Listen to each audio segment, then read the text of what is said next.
This week, Gare and I got to talk with the May Cobb about her newest thriller, All the Little Houses. It was a very fun conversation, as you can imagine, with the two of us with her. But here's what the book is about. It's the mid-1980s in the tiny town of Longview, Texas. Nellie Anderson, the beautiful daughter of the Anderson family dynasty, has burst onto the scene. She always gets what she wants. What she can't get for herself, well, that's what her mother is for. Because Charleigh Andersen, blonde, beautiful, and relentlessly cunning, remembers all too well having to claw her way to the top. When she was coming of age on the poor side of East Texas, she was a loser, an outcast, humiliated and shunned by the in crowd, whose approval she'd so desperately thirsted for. When a prairie-kissed family moves to town, all trad wife, woodworking dad, wholesome daughter vibes, Charleigh's entire self-made social empire threatens to crumble. Who will be left standing when the dust settles?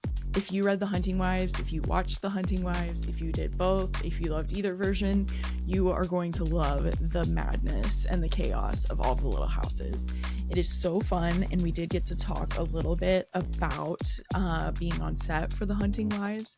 So there's just a little bit of everything in this conversation, and I think you guys are really going to enjoy this episode and the book. So that being said, let's hear from May.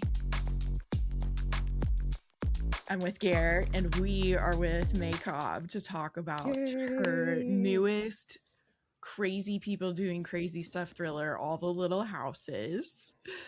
If you're on YouTube, you can look at Gare or May's screen because they have versions of it, but I listened to it, so mine's on my phone. But yeah, I am so excited to talk to you about this one, May. Thank you for having me on. Y'all know how much I love talking to y'all. So this is like such we love you. Love y'all. Yeah, I'm super excited. I had to, so before we totally get into your newest book, we have not talked to you since The Hunting Wives premiered on Netflix. Yeah. So I don't know how much you can say about anything, but really quickly, what was that experience like? And it got renewed for a second season, right? Yes. It seriously was like the most fun roller coaster ride at an amusement park I've ever been on in my life. I knew when I saw the early mixes in the spring that like this show's gonna go bonkers because they had done such a great job with it. And so when it moved to Netflix and then it came out and then it hit number one, I mean, I was just so surprised and also so happy because they really did make an addictive, fun show. Yeah. And I'm super grateful that it landed with the creative team that it did because wow, they just really hit it out of the park. So it's just been bonkers in the best possible way. I bet. And they're filming season 2 as we speak. So. It's exciting. I had so many friends who like aren't readers who were like posting about it. And I would talk with them and I'd be like, yeah, I know the author. And they were like, what? And I was like, you can go listen to us talk about her other books here. Yeah. I did too. Yeah. I have like I work remotely. So we have like a lunch once a week that I go to for like our work meeting, but we just eat lunch and like kind of talk about whatever we have to. And people were talking about it at my lunch about like how wild and crazy the show is. And I was like, I'm friends with the author that wrote that book. And they're like, no, you're not. And I was like, I could literally text or FaceTime her right now and like pull your name up on my phone. I'm like, this is not just an Instagram DM. Like I could call her right now. You should have called me. I will. One day you're gonna get like a random call because I'm gonna be like showing off because then they're like, oh my god, Gary, you're famous. And I was like, they're like, you know, celebrities. So yes. Even the people I work with who are not readers know that you, May Cobb, are a big time celebrity. Yes. I am not a celebrity, but I'm happy to be on the bandwagon with The Hunting Wives. Yeah. You are a celebrity. Did I see that you and your mom got to kind of have like a cameo moment too? Or was it just you? I couldn't remember. Okay. It was super fun. Rebecca Cutter, the showrunner, is just the freaking best. We're friends and everything, and she's just been so lovely from the minute everything started and so inclusive of me. And I mentioned to her, Mom and I are going to pop out. And she was like, we're literally, in the Uber heading to the airport. She's like, oh, well, y'all should be in it. Are you up for that? And I was like, well, absolutely. Mom, we're going to. And she was like, oh, okay, cool. So it was just so much fun to like sit in the hair and makeup trailer with Mom. Yeah. Get the wardrobe and then get to, not only watch the scene, but be in it, very background, but still we were like right there. Yeah. Such a cool experience. And, I'm just really glad that she, it's once in a lifetime stuff. So I was like, I gotta bring that, so it was fun. It was that was very fun.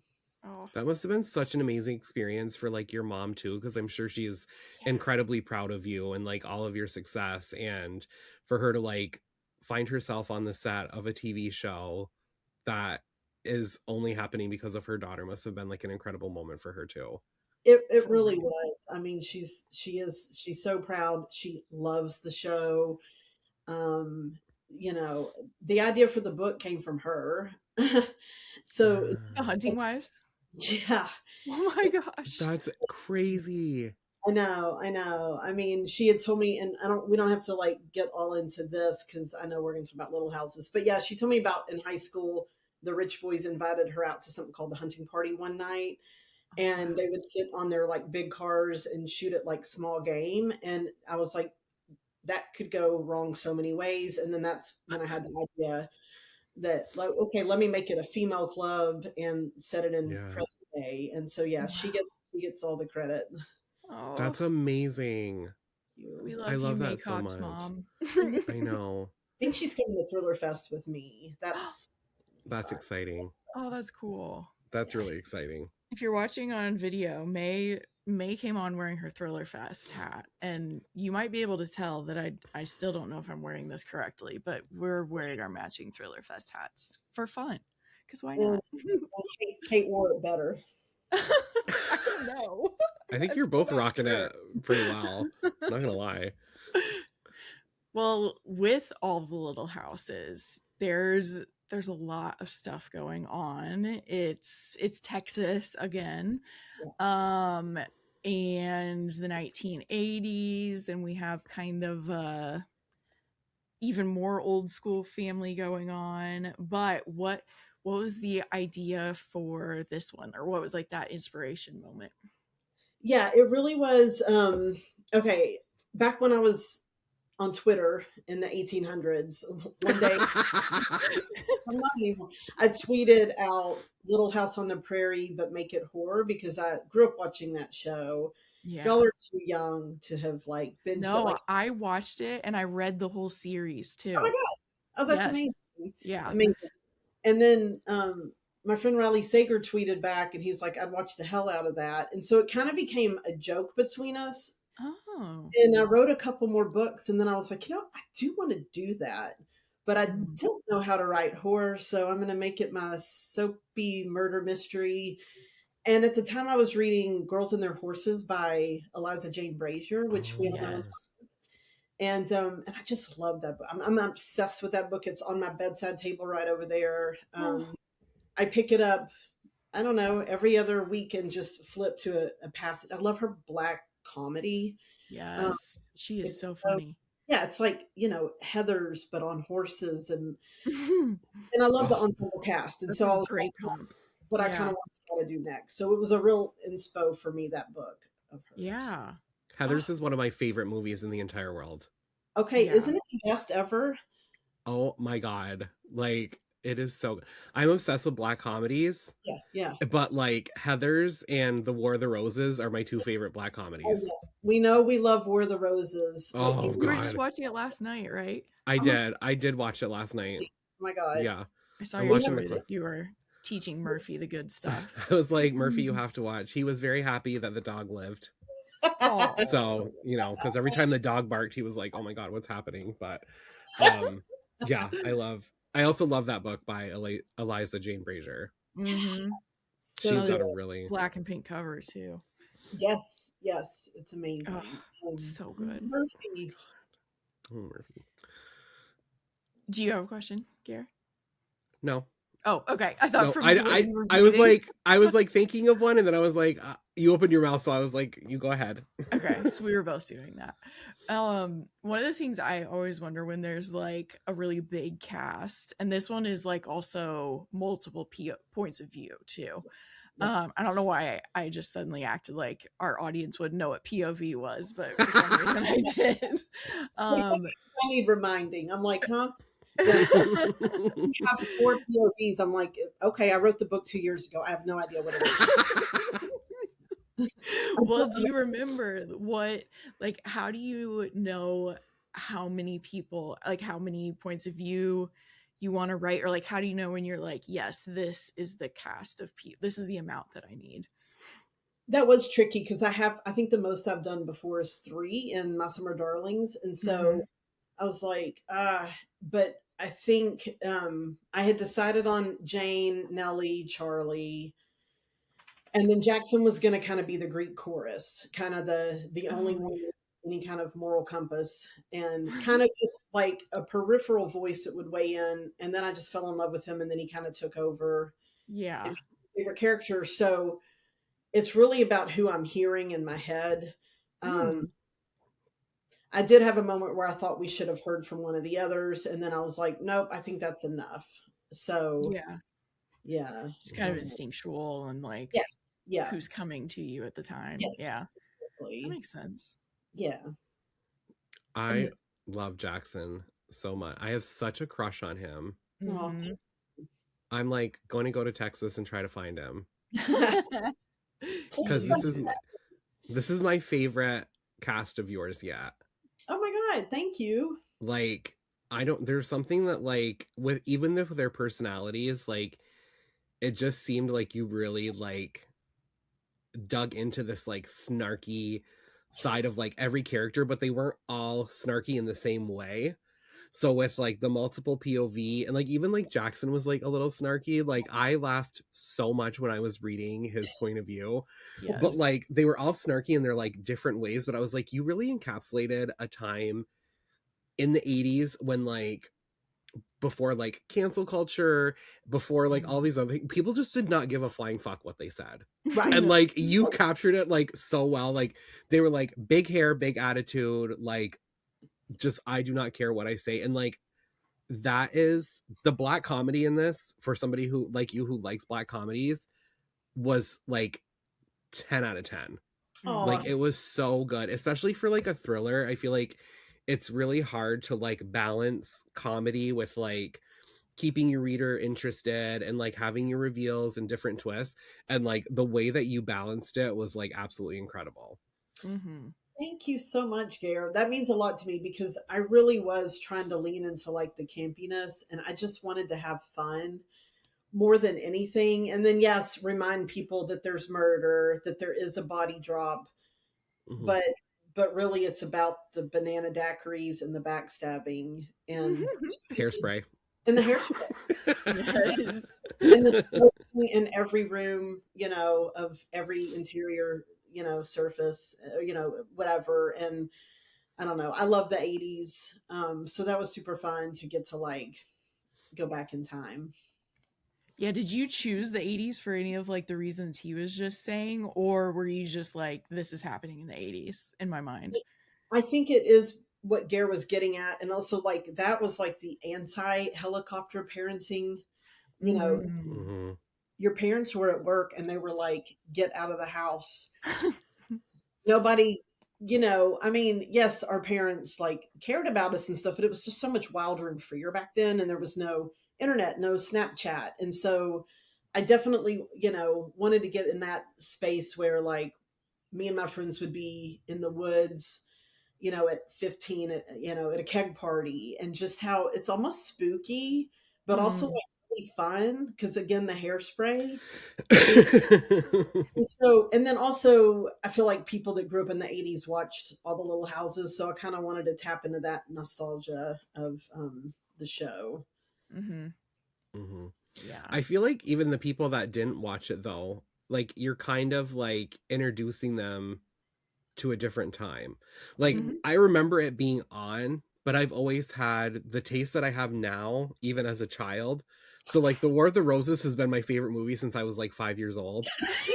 And like I didn't know what was going on, but I knew that I loved it. And like this husband and wife are like literally beating the shit out of each other. And I was like, this is cinema. But like there's like something about like the way that you like took all of this. And I feel like it's gotta be like a little bit easier to write a book in like the 80s because of like technology is so advanced now. Like I think it's actually harder to like commit a crime now than it would have been in the 80s because Absolutely. like all of like the CCTV, like even my friend, like I share my location with one friend because she's like, you never know like what you're gonna get up to. And so she's like, I just need to make sure, but like she'll be like, oh, like what are you getting at Taco Bell? Or like, oh, are you at your hair appointment? Because she can see where I am. And I'm like, I could never hide a body without you knowing. Yeah. That is so true. So true. And you also need a t-shirt that says War of the Roses has been my favorite show since I'm 5 years old. Like I need to make you one. Proud. I told my friend about it last night. He's like a few years younger than I am.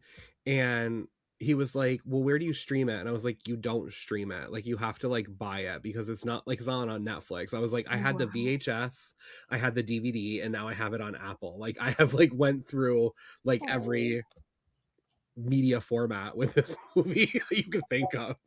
I love it. Oh my God. Yeah. It's the best. So something that kind of stuck out to me when I was listening to it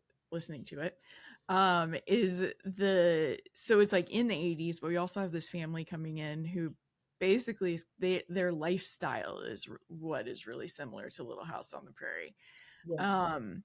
But as I was listening, I was like, oh, of course it was reminding me of like trad wife stuff nowadays, since that's like the time period that they're even harkening back to basically. But I was like, of course that means there were people doing it in the 1980s. There were probably people who've been doing it like all across time. It's just it got a name because of social media basically. But did you do like any research for all the things that like family did and all the potions the mom had and stuff like that, or like where did that come from for you? Yeah, it actually came from, I have a really good friend who has like 20-acre wildlife habitat outside of Austin. And she's definitely not a trad wife, but she is so phenomenal. She rakes, she's a beekeeper. They make their own honey, candles. They make kombucha, like she makes potions, and she's just one of those people that's like super in touch with the natural world in a way that I would aspire to be, but just can never. And she was kind of the inspiration, right? I mean, for Abigail. And then I started thinking about it like with her as inspo. And then I kind of stumbled on the whole trad wife thing on Instagram. And I was like, what in the hell is this? And then I was obsessed and couldn't get enough. So yeah, that's kind of where that came from. That whole, and it's just, and wow. Yeah, there's so much I could say about the whole trad wife thing. I was mentioning trad wife because I'm reading a book actually that's very much about that. And Tyler was like, what does that mean? And I was like, oh.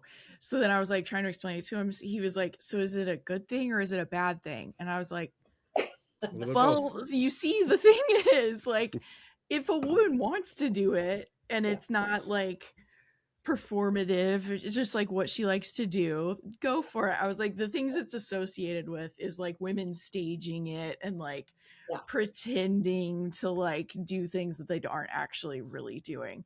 So it sounds like your friend is like, she's just doing it because she likes keeping bees. She actually, she's so phenomenal. And so that's why it's kind of hard to comment on, because you have people like her and people like her that are earnest about it, and then you have the more performative. And so it's become this thing where some of those trad wives on Instagram, they probably walk across like the pasture and then they check into their like 5,000 square foot whatever house. House, and then the other house is totally staged, and they've had help churning the butter and making sour, whatever the hell they're doing. Yes. So it's just, it really is interesting. And then of course, there's, all the politics behind, like, oh, I want to wear a dress now, Mhm. and all that gets like, so anyway, That's how I was. I was like just trying to explain the it's complexities of it. super, Where I'm like, again, if you like wearing that, go for it. But no, I for think sure. there are a lot of women just wearing it when they're recording. So Yes, or because they've gotten a sponsorship and they send them the dresses, and yeah, and yes, everyone needs to do what they want, and I don't feel like I think there's people who have studied it more than I have that can like speak about it so much more eloquently than me. I just kind of got fascinated by it, and so I wanted to kind of have like a little character that's like that. But there's also something else going on with that family that we won't reveal. But right, are they as wholesome as they are pretending to be? right. You're gonna have to read to find out. Oh my god. Did you? So this Take a one, PTO it's day. gonna be a duology, or is it possibly more than 2 books? And then like my kind of follow-up question was, did you know that going into it, or did you surprise yourself with your cliffhanger? I did sort of design it to be 2 books. Okay, nice. I don't know if I did it from the beginning, but definitely like at least by the midpoint, I was like, okay, there is a lot more story of this to tell. And unless this is going to be an 800-page book, I need to think about this as 2 books. I am not 1,000% sure about the plans beyond the duology. So I'll just say for now it's duology, and then we never know, what's, because the first one just came out. So we'll have to see like, the reception and all that. But yeah, I'm glad that I was able to write a sequel and that the publisher's excited about it. And it's called Nice. All the Little Secrets. I'm allowed to share the title. Ooh. So that's really fun. I just finished edits on it. So it's definitely in, and I can't wait for y'all Oh to my read. god, I'm so excited. This is like my Super Bowl. Like I was actually like texting Miss May Cobb in the middle of reading All the Little Houses, and I was like, I need the second book. Like, I need it now. I don't even know what's gonna happen in the end of this, but like, I have just been like dying for any secrets or little nuggets of information on this book because I am completely obsessed, and I'm so excited for the sequel. That was the most fun texting ever. It's so much fun. I can't believe I'm getting this live feedback from Gare as he's reading. Like, it's so gratifying. It's like, okay, Oh.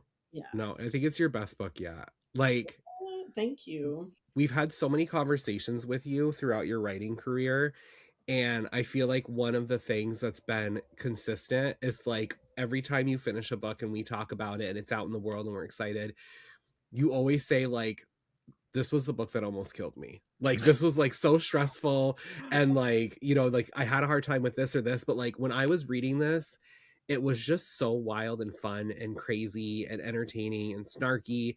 And like you said earlier when we were talking, like I think as a reader you can tell that this is the book that you had the most fun with. I really did. I have not had this much fun with the book since The Hunting Wives. It was like I was in a place where I was just I wasn't really thinking about external stuff. I was just really letting myself be in that unhinged world. Yeah, it's so good. There's like, I feel like with every single one of your books, there's like an element that sticks out. Like with The Hunting Wives, it was like a little darker and like definitely like twistier. And then with like My Summer Darlings, it was like a thriller, but it was really sexy. And you continue and you continue, and you took every element that stood out with all of your other books and like threw them in a blender and gave us All the Little Houses. Like everything that's really stood out with every single book of yours, like you've elevated and put it all into one world with this one. So can that be your blurb for me? Yes. I love that. Yeah. Thank you. I'll do Yeah. one shot of tequila and I'll come up with something better if you want. I love it. I'll do a shot with you. We will in Montreal. It's 5:00 where you are, Gare, so I think it's time. Yeah. I don't have any tequila. I don't either. Well, we know you and your mom obviously get along wonderfully, but the other thing I noticed, you do like to have complicated relationships between mothers and daughters. Is there something that like intrigues you about that dynamic? Yeah, I think for this one, I feel like in my other books, I've been more, focused on female friendships and friend Mhm. groups. So I did want to get more into the nuclear family, and I think some Southern moms, there's so much pressure that they put on their children. It's universal. It's not just in the South, but Mhm. I don't know. I really did want to lean into that. Charlie trying to mold her daughter, Mm. the consequences that come of that pressure, because Nellie's already a hot mess.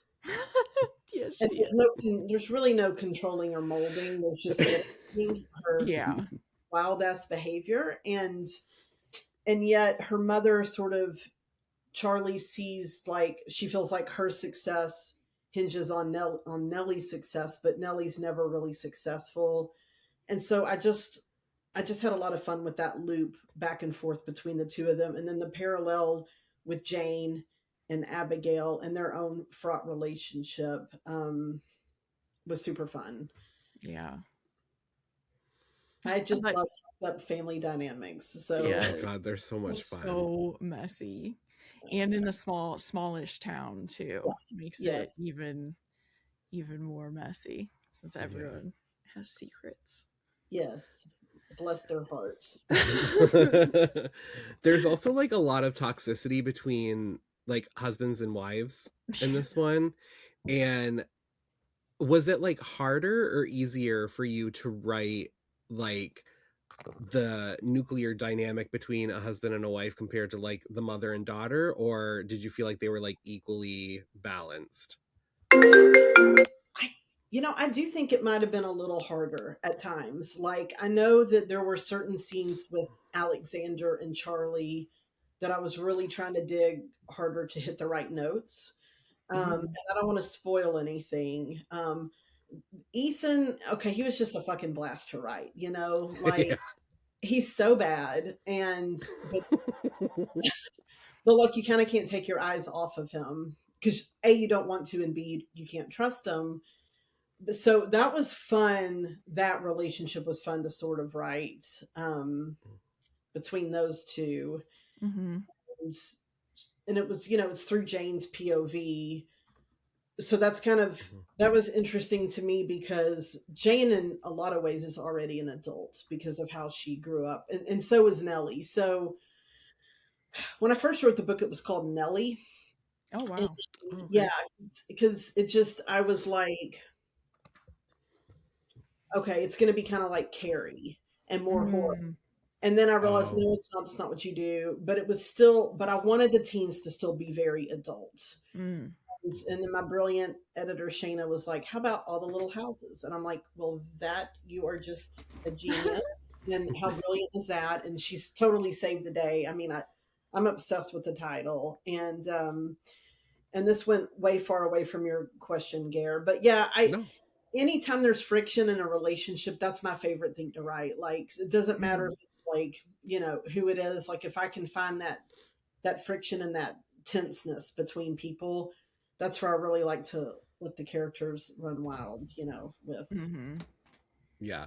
You really have a knack for, not that I'm not saying if it is or isn't in this one, but when there's something explosive that happens between two characters, you are so good at laying this like foundation with these little like breadcrumbs to build up to like what could be that explosive moment. And I think that's something I've always admired about your storytelling is like you see something and you're like, oh, I'd be pissed. Like, you know what I mean? Like, you're reading this book and you're like, I would kill him or I would kill her. And then like when something happens and there's like a big argument or like the shit hits the fan, you're like, we were building up to that, but it's like done in such like a clever, sneaky way at times, because like sometimes you're like, these two are gonna go at it, like it's gonna be bad, or then like other times you're like, oh, I did not expect that fight, but now I can kind of see how it happened. Yeah, I agree. It's kind of like life, right? Like, yes. like arguing about this, and other people are like, oh, I can't wait to like tell that person off about I don't know. Anyway. Yeah, living vicariously through your stories. Exactly. I like to keep all the negativity on the page, and my real life is just it's just cuteness. From somebody who's drawn to toxicity in their real life, I admire it in your work, because I'm like, this is I spot like on. it for real too. Yeah. Entertains me in person. y'all are so much fun, and Kate is like, she's laughing so hard she's coughing. Yeah, I am the kind of bookish nerd who has those problems. Oh, so I loved the audiobook, and Malin Ackerman narrates one of the POVs, and for anyone who didn't know, she's in The Hunting Wives as well.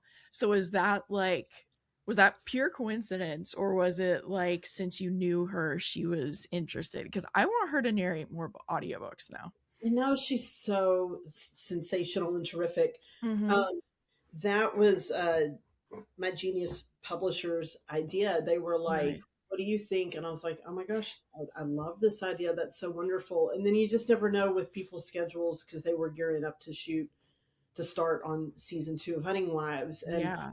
so I was so just like thrilled and bowled over when they actually got her, and I was so grateful. That's so cool. I was so grateful for her saying yes, and so grateful to Source Books. Again, they're geniuses for having the vision to do that. So I mean, what a cool like crossover. Yes. Yeah, they're a great publisher. They're amazing. They're so as a reader and like a bookstagrammer, like they've been absolutely amazing to work with too. So I think that I'm happy that you're in good hands with them. They're so great. They're so great. Everyone there, it's just it's been such a great experience, and I'm just super excited about the future. And yeah, the launch has been so much fun. You know, I just got off like a big tour, and that was so great, even with the winter storm everywhere. Yeah, I don't know how y'all live in those climates. That like, how do you do it? Seriously, I wouldn't make it. I really wouldn't. You have to have so many layers. And I was just bitching about this. This is why it's forefront of my mind. My dogs need like they're in here, WALKs a day. And so then like you just get like, we just have feet of snow everywhere still, because it hasn't been warm enough to melt. So you just like go through so much more clothing. So annoying. That was the thing. I had like 2 giant suitcases, and I mean, it's like, okay, I'm not Madonna. Like, why do I'm not like 30 city tour, but it was all the winter stuff, you know? Yeah. It's bulky. Because my bones will shatter in the cold. My body hates the cold. I'm very much like want to sit in my novel at the boathouse when it's hot as hell out, and I want to be a frozen drink. And that's the only coolness that I like. I'll jump in the lake, but I don't want the snow can stay away. Like the older I get anyway, I was just like, this is intense. Yeah, it's wild. Ashley said she had to, Ashley Winstead for everyone. She said she had to rent a coat because she's like, I'm from Texas. Like, I am not prepared for this. No, it's true. I went to REI before. They were sold out, and Austin REI just doesn't have much. And thank God my brilliant husband was like, okay, my friend Hannah Morrissey actually said, this is what you need. So he's like, you're going to that website and you're going to have it shipped to your hotel in New York, because that's smart. You need this. And it all worked out. I was like calling every day, did it make it? And anyway, yes, you have to have the right gear. It's really, really, it's really wild. So the snow is not exotic to me anymore. I know it's pretty, but it's not like, I don't need it. It's not a Hallmark movie. It's No, not. it's It's not. really good. And It's not. it's gross. Like it's pretty the day it falls, and then it's just gross. Yeah. Yeah. And driving in it is a nightmare sometimes. It's I can't imagine. Yeah. Honestly. Yeah. It's terrible. Yeah, was it like negative in New York when you were there? I'm assuming. It was, I think it was like, it wasn't too bad. It was like, maybe like, I think the coldest was like 18, but it could be feels like 3. And Oh yeah, Yeah. I'm not, ready for yeah. that. No one's ready for that. No. It's No, just it's brutal. ridiculous. It's But it brutal. was my first night there. I got there Saturday, and then it was like the snow fell that night. And I Mm, don't think New York was quieter than my house in Austin. And I mm. slept like 9 hours straight. Like when I woke up, I thought maybe I was dead because I was like, how is it 9:30 in the morning? How did I sleep? I thought you died. That was like really pretty. And it was great that I actually wasn't dead. But I never slept that way ever. I was like, wow, this is wild. And then, I had a similar experience with Thriller Fest because, like, even right now, one of my dogs is on the ground starting to whine at me. It was the first time, like, I hadn't traveled in my adult life, and I remember walking in, I'm like, literally, no one can ask anything of me right now. It's so quiet. Like, this is such a different life. Sometimes hotels just hit like that. They do, yeah. It was amazing. So. Yeah. Love And there's that. somebody else that makes your bed for you. Oh yeah, There's You that, know what I mean? yeah. Like, I mean, crisp sheets. Yeah. that's the best. Yeah. There's something about like running around a city like all day and like just being completely busy and then like going back to your hotel and taking like a really hot shower and getting in like cold sheets that like will Oh. knock you right out. It's It's the so best. cool. The Are rooms you a are- nighttime showerer? Me? I mean, this is totally off, but yeah, I used to be a strict morning shower person. yeah, that's me. But like as I've gotten older, I'm just like a little strange. Like I used to be a winter person, but the older I get, and now that I have pots, which was like Yeah. a nice little blessing in my late 30s, Mm. I'm like, okay, winters are like a lot more rough for me. Like I get Mhm. cold easier. Like I just feel crappier in the winter. Mhm. So with that, like I am like a no outdoor clothes on the bed kind of person. Mhm. So like when I get in my bed, I want to be like nice and crisp and clean. Mhm. So like then I would take a shower at night and then I'd wake up and take a shower in the morning and I'd be like, if I'm just sleeping in my bed, in my clean bed with a clean body, why do I need to take a shower first thing in the morning? I work from Right. home. Yeah. You know, I work from Good home. point. So like I just have eventually turned into a night shower person. I love that. I do Yeah. too. Everyone's different. Yeah. Now, like, if the three of us were going out, like, if we were like, let's meet for lunch and like have a day together, I would take a shower in the morning, Oh, okay. you know, and then like another shower at night before I went into bed. But like, if I'm just like hanging out and I only slept for like 7 hours in my bed, I'm turning I into get a night that. shower person. 1 shower a day is all we need, and I am a night shower person too. The morning is too assaulting as it is, so like, I don't need Yes. one extra thing. We need it.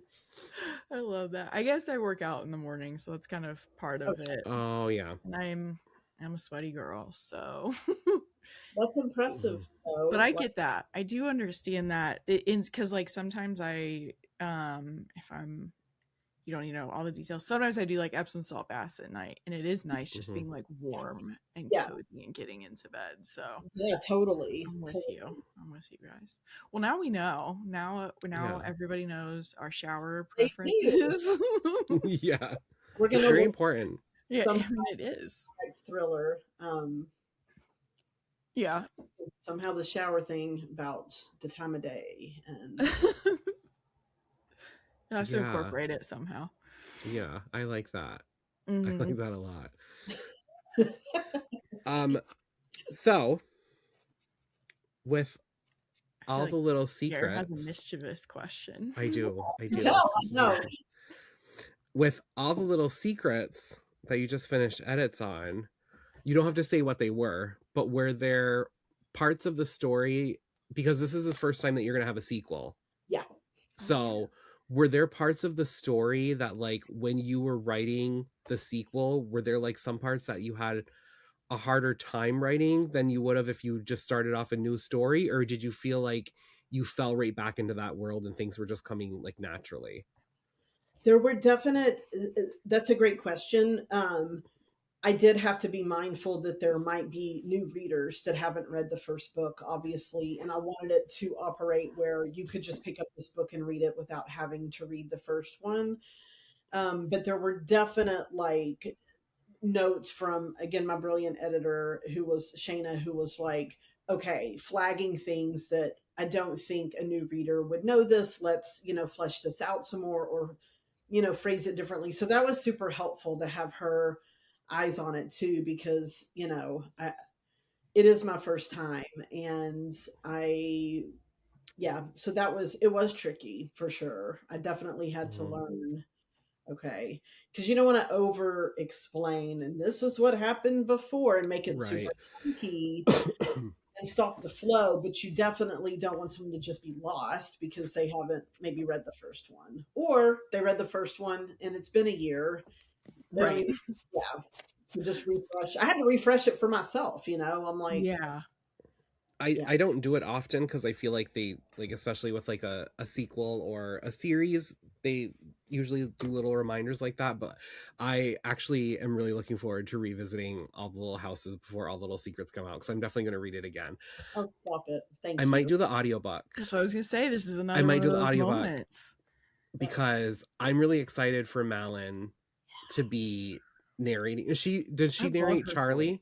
Yeah. Mm-hmm. Yeah. She could almost, I feel like she would be a really good Charlie too if they adapted this. Like, pretty sure she's busy, so busy with the Hunting Wives, but I mean, yeah, she would be just unbelievable. She would be really good. Yeah. She's so, I mean, y'all know, you saw the Hunting Wives. Like, I've been a huge fan of her for a really long time. And she would be really good. It's almost like she could be like your Sarah Paulson to like your Ryan Murphy. Like all of the books that you would like, all of your books that are adapted, like she could be like, awesome. In them in some sort of role. I mean, I would love it, obviously. Yeah.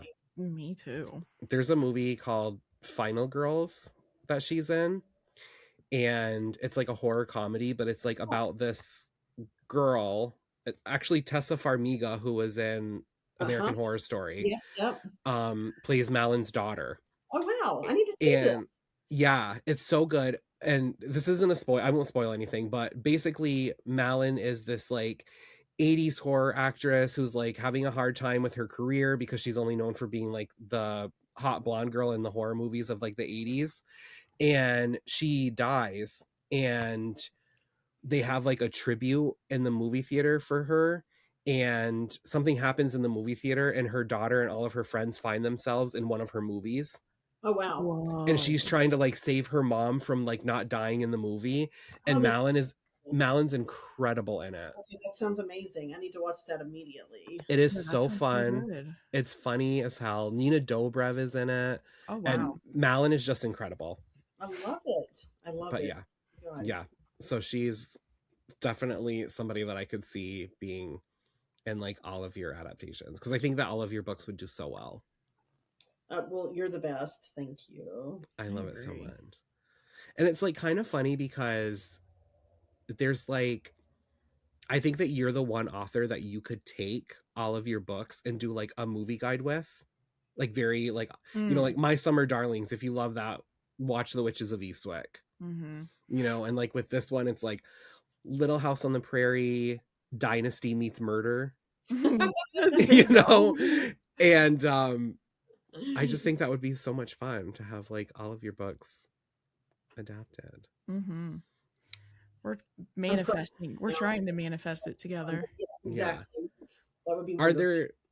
Are there any like movies or TV shows that like you think, oh, like that would be really good for like a plot device in a book that you'd want to write? You mean like a TV show that's out now? Even if it was like Buffy the Vampire Slayer or something. I see. Oh my gosh, that's such a good question. I know I'll have a good answer. So let me circle back to that and think about it for a second. Okay. Go Yeah, for I it. like that. But I love that. I love that question. Mm-hmm. Well, good, because I have a follow-up. Lay it on me. You have like so many really interesting tropes in all of your thrillers, and like at the core there's always like a murder mystery, which is always fun to read. But has there been a trope in a thriller that like you haven't explored yet that you want to in the future? I am just always kind of obsessed with what is it called? Like the doppelganger thing when someone's a doppelganger. Oh I yeah. I know it's been done so well, and I don't know that I could pull it off, and I don't know why I would, but like what's the Tana French novel? Is it the The likeness? likeness? Mm-hmm. Yeah. Yeah. Obsessed with that. Oh, she's I'll so good. I love always Tana French. Oh my god, right? I know the queen, and I don't know. I feel like it's really creepy when somebody looks like somebody else. Mm-hmm. Mm-hmm. Or you think you recognize somebody, and but that's not who it is. Yeah, but I know, like, I would love to do, I don't know. I don't think I've ever done, listen to me, like, forgetting the books I've written. I don't think I've done like travel kind of closed circle. Mm. Mm-hmm. That might be super fun. I mean, I feel like that's been done and it's been done so well. So I'm always trying to think of a way for me to keep something fresh, because Right. I Mm-hmm. mean, um, the thriller author community is so incredible. I'm always like, I'm gonna try to keep up with y'all because you just killed that trope and you just killed that trope like in the best possible way. I Mm-hmm. mean, Mm-hmm. so Yeah. it's I don't know. I That's a good question. You can tell that I'm like stumbling around it. No, I think that I don't know. I just think that there's nothing that you can't tackle, but like I Yeah. could see you killing like 80s, 90s dark academia. Ooh. Oh yeah. You know what I mean? Like I'm reading We Were Never Friends by Kara Ruda right now, Mm-hmm. and it's like these women who are sorority sisters are reuniting as like adults, but like I'm just like thinking about it as I was reading it and getting ready to hop on here to talk to you tonight. I was like, god, I could see you doing like snarky sorority girls in like the 80s or 90s and just like Yes. You don't get a absolutely lot of them crushing in it. Texas either. I feel like there's not tons of dark academia in No, Texas. no. I love this idea. I'm glad that you're giving me ideas. And what was that? What's that thing that was trending? Is it the Bama Rush? Yeah. Or what was like it was like all over TikTok, and it's like the It's girls all like about like brand names and money and pledging yeah. for sororities and Yeah. like all of that. Yeah. Yeah. Okay, Alabama's I rush haven't heard of season this. is Yeah. brutal. I think there's a documentary on Hulu on I it. think there is. Okay. 'Cause it I'll got Okay, send so it to you. popular on TikTok right before the pandemic, I think.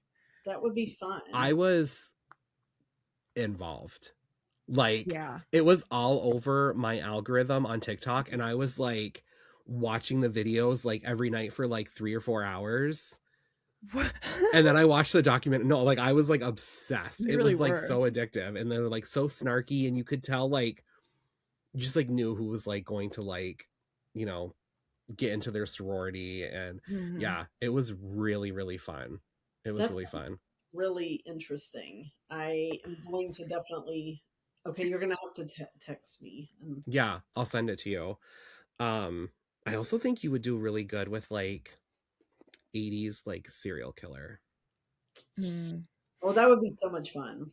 Like you could, because like your books are very fun and they're juicy and they're like, but like when you go dark, you know how to like go dark that it's like very shocking. And I Yes. just like I feel like there's like I don't know, like almost like a Ted Bundy-esque serial killer in like Texas, and like you know in the 80s or 90s, like people weren't really as afraid of that as they are now, because like everybody almost thought that they were invincible. I love that because I grew up watching like 80s horror, and Yeah. so that's definitely very near and dear to me. Me Yeah, too. that could be so fun. Yeah. Yeah, I think you would have a really, it's almost like oh god, Kate, what's the movie, the third one with Mia Goth in the X Oh, trilogy? Oh, Maxine, right? With three Maxine. X's. Yeah. Yeah, like Maxine in Texas. Mm-hmm. I love that. I love that trilogy. Yeah. Yeah. Yeah, me too. Me too. Love Mia Goth. Yes. But like the comedy of like Slumber Party Massacre, Yes. Mm-hmm. which is like one of my comfort movies. Gare has the best comfort watches. It's such a fun, like ridiculous movie. I'm just like, oh my god, this is the best. Oh my god, Yeah. I love it. The comfort Yeah. watch. Yeah. I like that this turned into like basically Gare's requests from you. I'm open for requests. I love it. Yes. keep writing more and more books, and so I am all about the inspo because like- yeah, like It's my gift. Yeah. love it. We were also, because he asked, or I did, we both did, that's what it was. Both of us ended up asking Ashley if there was like a genre she wanted to write in. And then she was saying like she's always wanted to with fantasy. And then I basically put my request in for like dark academia fantasy. And I was like, I'm not trying to push it on you, but like Lee Bardugo vibes. And she was like, oh my gosh. But the first book I wrote was essentially like Ninth House, but it just didn't get picked up. So Gare and I are just on a streak of telling authors requesting stuff from them. I love the requests, and I love and I would love that. Yeah. Oh my god, that would I be know. incredible. Well, you have so much fun. I feel like, I don't know, like the 80s and like early 90s is just like such a fun time to like Mhm. read a thriller during, because like there wasn't, like you said earlier, like there's not as much like electronics and like internet Mhm. and all of that, and like there's almost like a vulnerability with that. Mhm. Yeah. And I feel like even in All the Little Houses, like there was a lot of vulnerability without that, with a Mm. lot of your characters, Yeah. and like they could get away with things. Yes, it's true, and I don't know because hold on, I just got to show you this because I think it's so interesting. I'm going to knock everything off my bookshelf. That the cover is it's a little like All the Little Houses. That's my Oh, first. yeah. Yeah. This is set in the 80s. It's my Satanic Panic book. But anyway, I just thought it was so interesting. I was like, Yeah. That's on crazy. Discover, I was like, I have that. that's amazing. I was like, this is so yeah, I love like the muted colors of the 80s, the just Mhm. it was just creepy. It was definitely creepy in my hometown. We did have a lot of like missing children and like one town over, and just a lot of creepy shit going down. So it was Wow. yeah. So I'm all about that like era of Me too. yeah. Oh my god. It's so like scary, but it's also like you kind of think back and you're like, how the fuck did I survive? Yeah, for sure. Absolutely. Yeah. Like my poor mother, I used to run and hide in the circular clothing racks Oh, yeah. until my mother would panic. And then I'd come out and act like I was looking for her. Like she's the one that took off. Oh, that's terrible. And I was like, how did you? And like literally, like I was born in 87. So like this was happening when like at the peak of when children were being abducted, like Oh. everywhere in the entire world. And I would just like, yeah. Oh Or my I God. would Poor Gare's mom. I know, Seriously. poor Kathy. Poor I Kathy. mean, I take well- very good care of her now though. Yes, that's good. I take her out to lunch every Saturday and You do. buy her all the stuff. But no, we used to like do like movie nights on Saturdays with my parents, and then they would be like, okay, you have to go to bed, like it's time for like the adults to watch like America's Most Wanted. Yeah. And they would watch Tales from the Crypt. Yeah. And I wasn't allowed to, but I would sneak down and watch it through the banister I love that image of you. And like America's Most Wanted, like Tales from the Crypt, I was like, okay, this is amazing. I love this, which is probably what brought my like horror movie show like obsession to life. But like America's Most Wanted scared the shit out of me. Yeah. Because it was like kid in small town, kid in small town, kid in small town, kid in small town. And like even now, like there are so many like documentaries and podcasts and like all of these things like on Twitter where like it's like this is an unsolved case from like 1990 and like a kid was on their bike and just never came home. I know. Yeah. And I'm like, there's like something about that era that was just like so terrifying, but like also so interesting now. So that's what just made me think of it with like all the little houses, because like your characters find themselves in like a lot of dangerous situations that they don't think are dangerous, but like a lot of them I'm like, you could have had a friend that knew your location. Right. Totally. And all I can think about now is little Gare at the banister. I know. I'm like, that is the best, and that has to be put into some sort of story. I know. I wish your parents like caught you and took a picture of it. Yeah. I think eventually they just gave in, because like I remember being like little and like watching America's Most Wanted and like staying like fighting to stay up till 10 o'clock for Tales from the Crypt, and like they were just like, you know, like what can we do? Like there are so many worse things he could be doing. He just wants to watch War of the Roses and Tales from the Crypt. Like, just fucking let him at this point. They're like, pass the popcorn. Yeah, they're just like, all right, whatever. Just, you know, at this point, we might as well just give in, because I was very stubborn even back then. Yeah. I bet you were. Kate, and what were you watching that you weren't supposed to watch?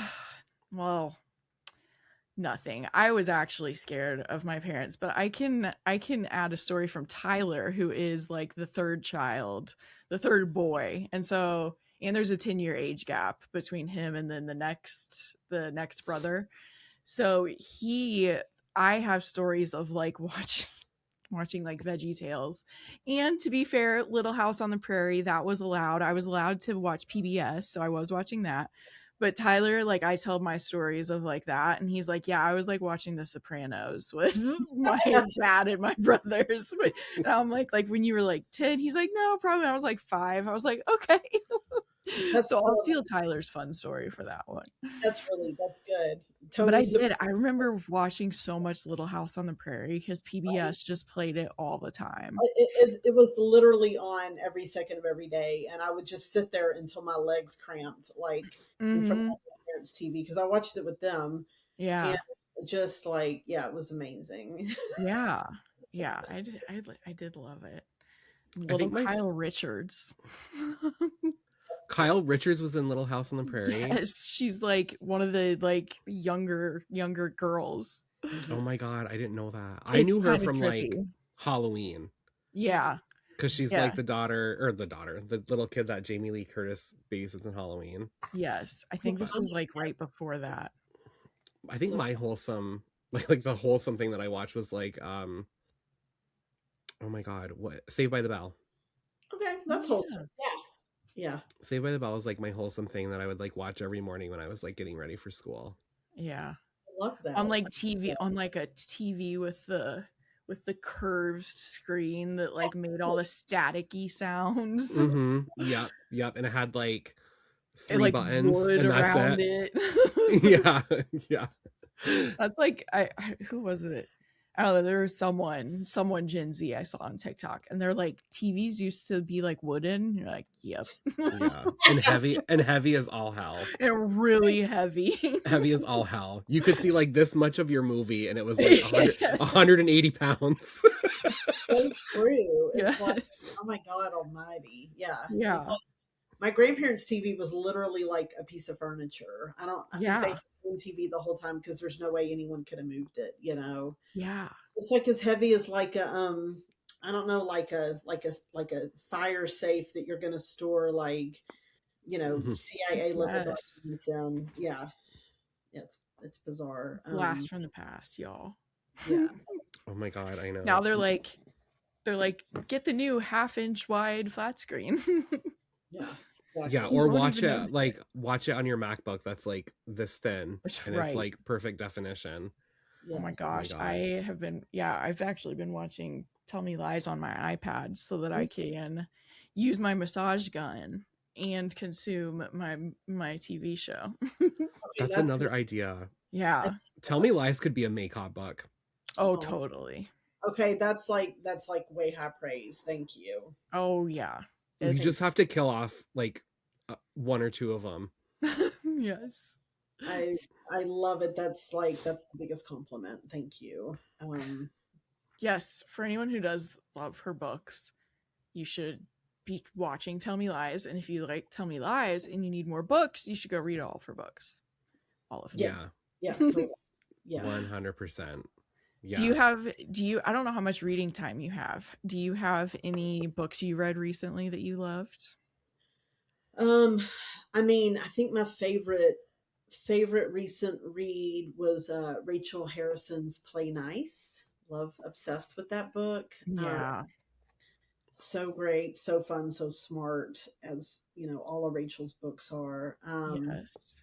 Let's see, I do a lot of reading for blurbs, and I'm trying to think of one that I can.